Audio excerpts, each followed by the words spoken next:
Ngayong usong-uso ang anti-terrorist law at anti-terrorist actions ng law enforcers dito sa Pilipinas, pwede bang magkaroon ng 24/7 na surveillance? At pwede bang lahat ng movement ng isang tao i-monitor ng isang law enforcement agency?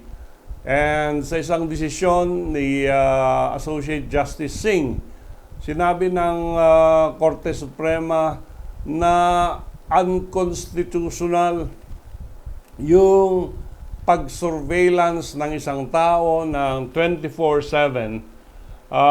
Ito kasi violation ng fisheries law. Itong na-violate dito at place under surveillance.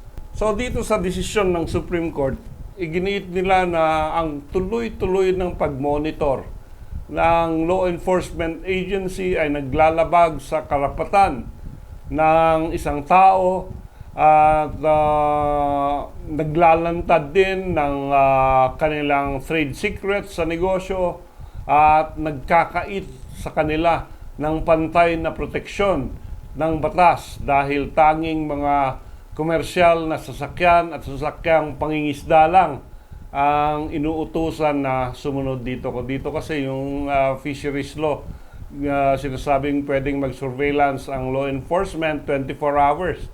So, babantayan mo yung mga mangingisda, bantayan mo sila ng 24 hours, 7 days a week, ay hindi daw pwede ito because it violates the constitutional provision of protection, equal protection of the laws.